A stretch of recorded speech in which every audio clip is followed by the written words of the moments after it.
I'm a painter. I am forever insisting that everything I do, all the materials and media that I explore, are extensions of my discipline and training as a visual artist, a painter. So that introduces a visceral aspect that film concretizes for me, because after seeing what could be made of my life that I felt deformed it, which was the case whenever a male friend, colleague filmed something about me, I always wanted the sharing experience as if it would be revelatory and would clarify my motives. And it was opposite, always opposite. I was fascinated at how my male friends could twist radicalized physicality into some kind of sort of prurient sexual aspect. And of course, with Brakhage, it was visionary work. It was amazing work. And he was our closest aesthetic friend and partner, but with very stressed, conventionalizing aspects of his psychodynamic, which was torturous and bewildering for me, because I was never given aesthetic authority by Stan until very, very late. It was like a fluke. So in the early days when I began film, it was an extension of Brakhage's commitment to nature and lived experience. When we first knew him, all his work was black and white psychodramas, and they were creepy and wonderful, but it was extremely limited. So Brakhage brought Tenney and me to film, to aspects of poetry, to worlds that he would enter because he belonged. That was his way of having education, was to move in on the artists he thought were most revelatory and exploratory and influences for him. And I introduced him to painting, to sculpture, to abstract expressionism. I brought forward women artists, that was always a tricky place for Stan. And so that's where Sally became a beacon of clarity, and I would say entrance of the women's visions, equity. But it was always, before Sally, you had to go through this male, what would you call it, like a wall of men. They had the aesthetic determinants. And I'm thinking of Anthology, Sidney, Brakhage. They had cultural authority over which films were really to be valued and which would have to be bypassed. When she first begins to communicate with me, I'm so thrilled and excited. And boy, I fall in love with that woman. She is so lucid and experienced, insightful, flexible, big-hearted, and able to take all the slings and arrows of her associates and move within them. Charlotte Moorman and Sally Dixon frame and ignite a new kind of cultural proportion in which they have aesthetic receptivity and inclusivity, and they single-handedly and uniquely bridge the separation of male and female artists in terms of certain avant-garde activities and principles. And they make situations in which the separation of, the complete separation of male and female artists is melted down. Those two melt us into a community of diverse, conflicting, and exciting avant-garde. That's really where it takes its strength of purpose, with Sally Dixon in film and making Pittsburgh have this unexpected beauty and aesthetic dynamic, and then Charlotte takes New York City artists and brings international ones and merges them also. And they're both so gracious and graceful, and they do this impossible sluggish work to get the event, the material, the artist, the theme, the consequence.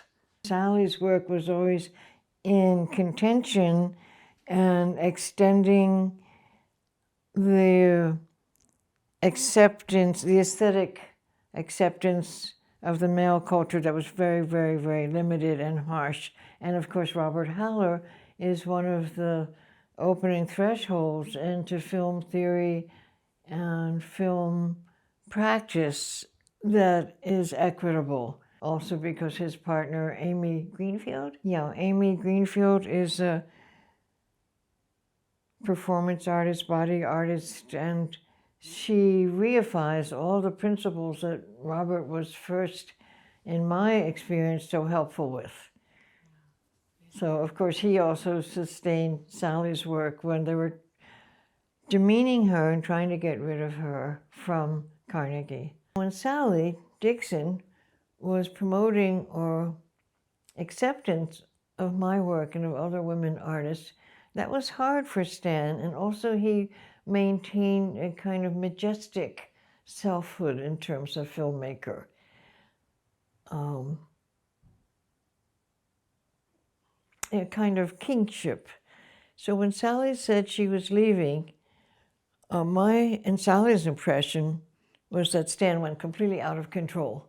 He said, "You don't dare. You're here to take care of my work and other artists you've recognized. You have no right to go off on your own. You're not that talented." So she called me about this, and she said, "I really am flummoxed. Brakhage just attacked me for my future plans." And I said, "He has no right to do that after all you've made possible for this community." And he was, he's not here to deny it, but no, he told her this is very typical of this underlayer of a patriarchal presumptuousness that was there when he would say that Jane was nature and what woman should be. And Sally was a blessing and a facilitator, and that was like God's work for her. How could she possibly think that she wanted to make photographs of her own and travel and not be in charge of the Carnegie program anymore? And he was furious, and he called me also, and he said, "We have to talk to her. She can't do this." I said, "Of course she can do this. This is what all her work permits her to access." Well, I think they tried to stop it, and then Haller fought for it and Sally. But I think they threatened Sally's position. I don't know who they were. There's always an authority group around. She created this visionary visual intercession of what could be considered seriously. And fortunately, Haller supported and backed her up, because her position was always denigrated, just as the women artists were denigrated, or at least just marginalized, so that we could never assume influence or really entering the aesthetic dynamic.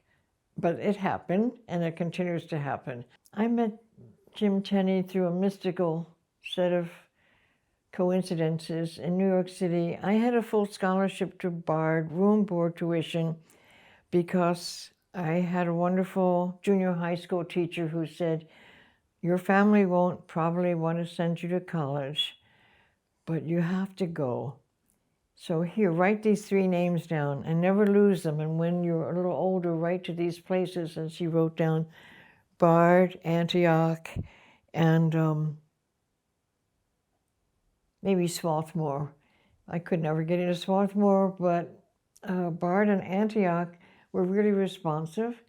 And I was given this amazing room board tuition to Bart because my father would not fill out a financial statement. And when Bart asked me why, I really couldn't know, except that it was not the tradition that only the men went to college. So my dad would send me to typing school. Well, that was harsh because he was my inspiration, someone dedicated to work and he was a rural physician, and he went, with his little black bag, and I would run away from home and go with him in the car. So I had the scholarship to Bard, and then I was accused of moral turpitude. Whatever that was, I thought maybe they mean moral turpentine, but I didn't find out for years what it was. I found out more recently when I was given a Lifetime Achievement Award in the Arts, but I was kicked out, but they had to maintain this scholarship, so they extended it to the New School for Social Research, where I could work with Heinrich Blücher and hang out with his wife, Hannah Arendt, and take drawing, finally, from Columbia School of Painting and Sculpture. In the meantime, I'm in New York City as punishment, and I'm living in a graduate student's flat apartment on West 15th Street and 8th Avenue, going to these wonderful schools, going to concerts. I'm commuting on the subway up to Columbia for painting and sculpture, and there's a cafe around the corner on Claremont. And you go down 3 steps, and I wanted to go have soup. I was so poor. If I had a cigarette pack, I couldn't have lunch, but I'd figure it out. So I go in there, and there in the back, at the back table, is this guy with a lot of hair, eating like an animal, very contained. And he's different. He's got such a different energy. And I'm watching him eat, and then I leave. I don't eat there. I go there I go there constantly, and the second time I go there, and that guy is there eating at the back table again, crouched over a bowl, and he looks very solitary and interesting. So I go to the concert on May 19th of Bach and Ives and Ruggles, and sitting down with I had long hair all up in braids, and I'm reading my French book, and the concert begins, there's applause, and the skinny guy comes in late, and you see he's very shy. And he walks in, and he sits down, the pianist comes out to the piano, and the skinny guy stands up and moves an aisle around until we're almost just with an aisle between us side by side. I think, what's he doing here? And so we finally meet each other at intermission behind a pillar that takes a lot of maneuvering. And I say, oh, I've seen you before. He says, yes, I've seen you before. That's funny. And I say, I'm a student at Columbia School of Painting and Sculpture. I'm a painter. And he says, oh, I'm a musician. I'm at Juilliard. And I said something like, well, that's interesting. I work as a painter, using space as time. And he said, I use time as space. So we thought, that's fun. And we had enough money for 1 cup of coffee. We split that. Anyway, part of the affiliation is that we're new lovers for each other, and he has his concert review with Herr Steuermann, and he's been practicing Webern and Ives for months. And we were in a tiny, horrible dormitory room that has no windows and a little bed, and we're mostly in the bed, and then he wakes up to go for his audition review.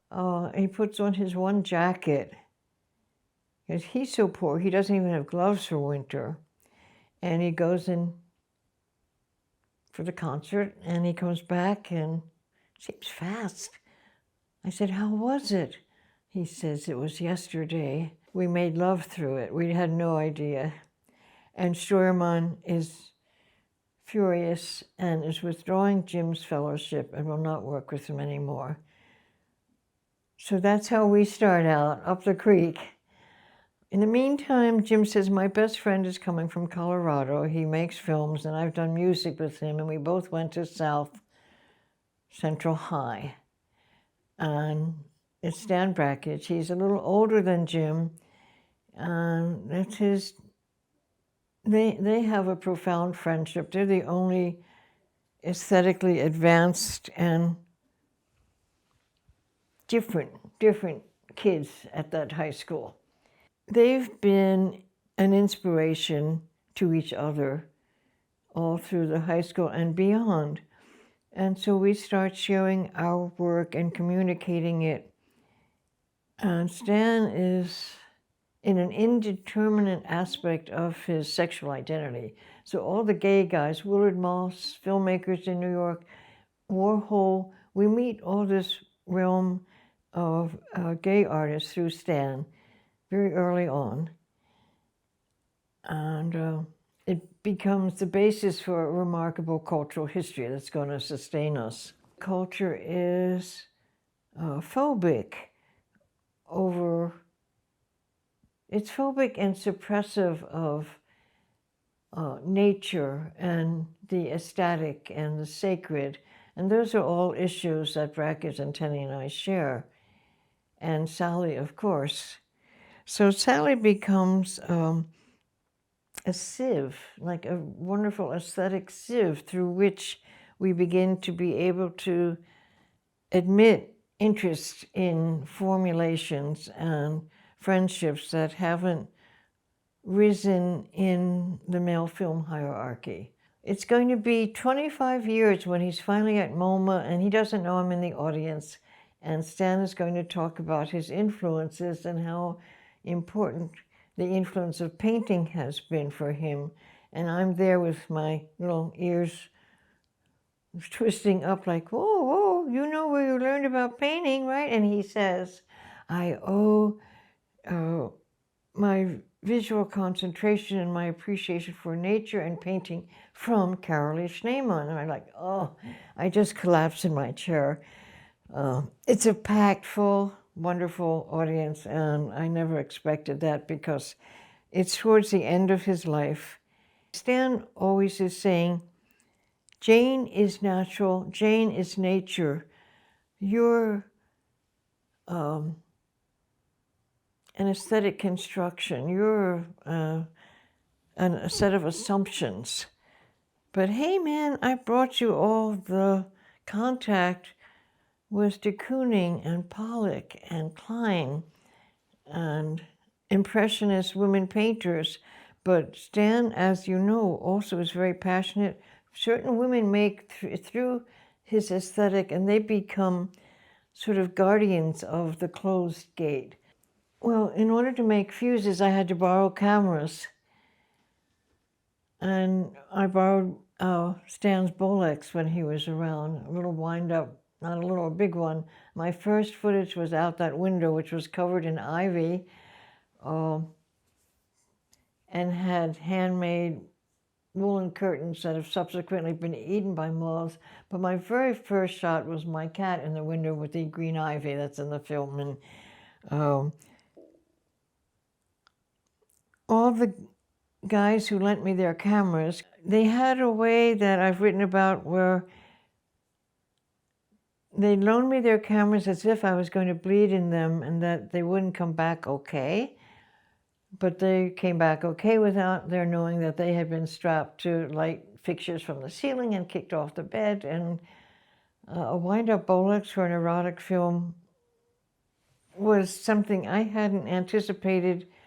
But fortunately, I welcome collage and interference and unpredictability. But it was Brakhage who originally got me sending footage to his lab in Denver. Oh, and then I had to have a letter from a psychiatrist going with each 100-foot of raw material because the FBI was looking for porno, and porno was anything such as fuses was, because there was no precedent. When I was working, people concluded it was either porno or science. For a woman to be able to clarify pleasure and sexuality, it had to be porno or science. So fuses was censored even in the 90s in Texas. Where was it? In El Paso. There was a wonderful filmmaker, avant-garde there, who programmed my films, and Fuses, somebody called an authority at the University of Texas, El Paso, and said there's a porno film being shown. And the regulators or police came, and they didn't know what part was porno, so they arrested the guy on the projector who's getting like $2 an hour, and they took the projector and the film, and they just sort of gathered everything up and took it away. Brakhage was resentful that Fuses was, in a way, speaking back to Window Water Baby moving, where I wanted the female energy to contain both the imagery and the technology. And of course, that opens up a whole realm of women selfies, kind of, and women photographing their lived experience. But Brakhage actually begins that permission with Dog Star Man.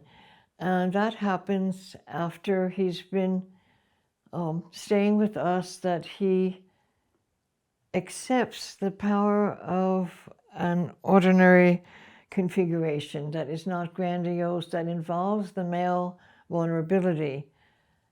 And I think that's something so powerful and unique, where he uses himself as a source of dissension, struggle. Vision was the constant metaphoric energy language we were dwelling within I transformation, EYE, and the I, and how that could gain power and inclusivity from looking at reality and not contriving it. You know, Sally was so present and focused and warm, and identified with the filmmakers and the work in a completely devotional and coherent way. Unusual. You didn't have to play with her ego or her staff or commitments to other things. It was, okay, I see what you're doing and it's of value. And then Haller was like another electrical conduit making this possible. That's what strong, creative women had to do, was dance around the edges that had been put up to give us modest entrance into the culture, but we were not ever to assume that we could really have authority or change it. That doesn't happen until the struggle in the 70s, just even to get rid of Mrs. and Ms., M-I-S. When MS comes in to represent neutrality, the world around us goes crazy.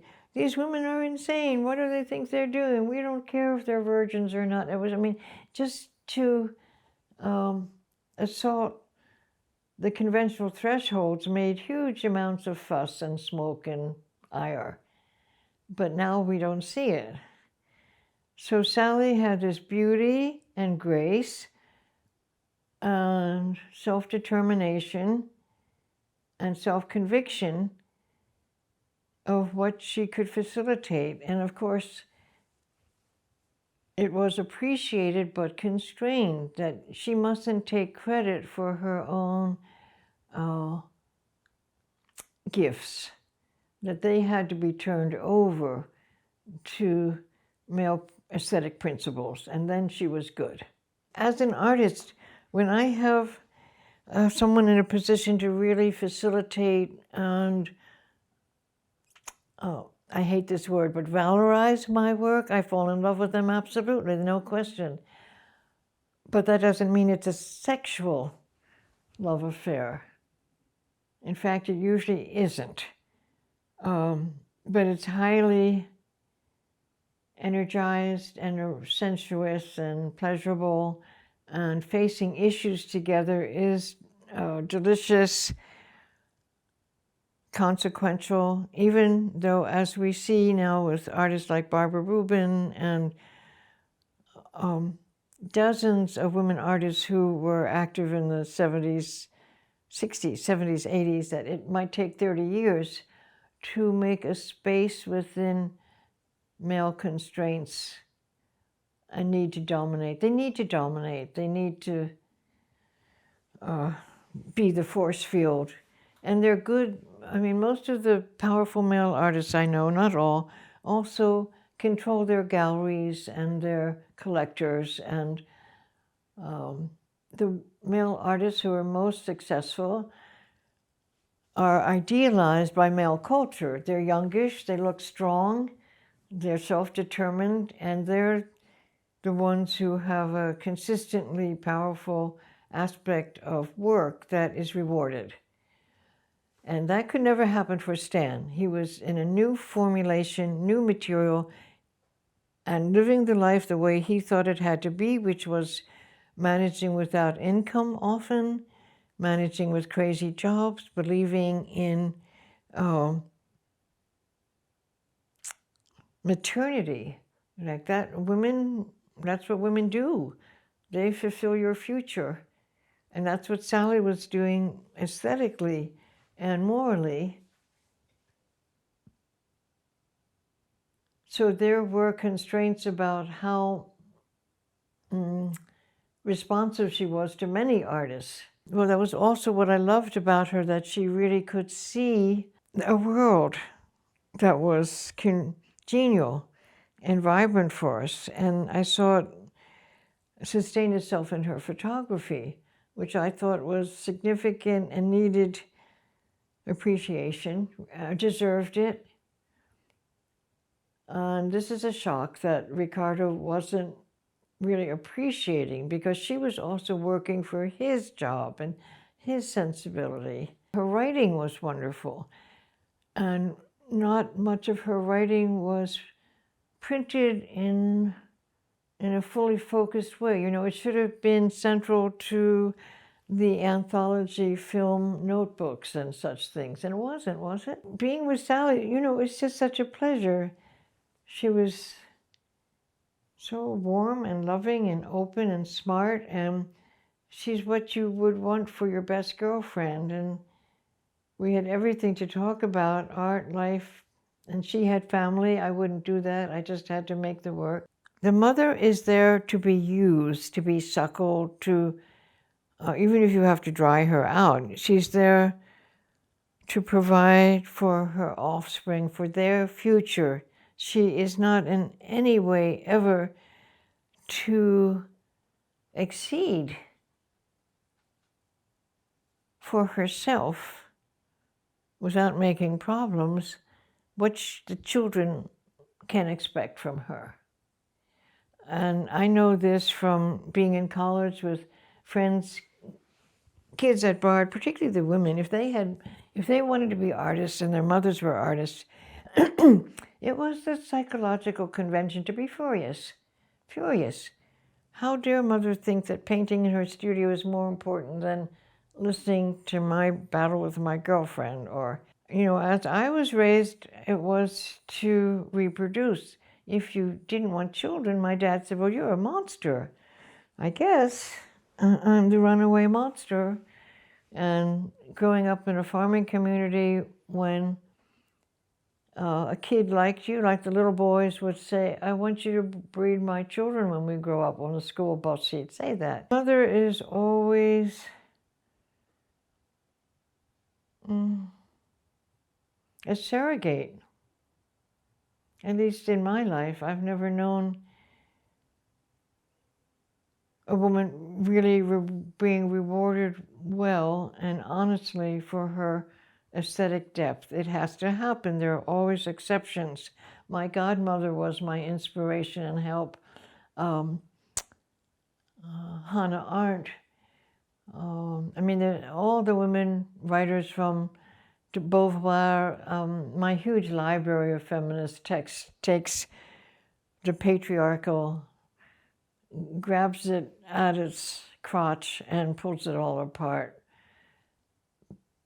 Examining the depth of envy, of birthing, and female depth of envy of female orgasm, female pleasure, the variousness of our physical experiences, that's what the culture wants to bury, abuse, dominate, overcome. So when you're a young artist, you're facing this wall of closure. So meeting someone like Sally, who has made a door into the wall, it's exhilarating, and it's a very special bond. She was a delicious person with her Christmas tree, with her lover, with her sexuality, with her family. She was nourishing, but she had a resolve where she was not sacrificial. Although now I'm not so sure about that, given the configuration with Ricardo, or if there was any way not to be sacrificial, but still to have your sense of achievement. And she was happy. She made good decisions for herself. You know, she was able to feel the depth of creative necessity and appreciate its rigor, and without any ego interference, invite me to do more or to frame it powerfully and well. So I'm interested to know how other women artists, other women filmmakers worked with her, if it was as enthralling and inspiring as it was for me. Yeah.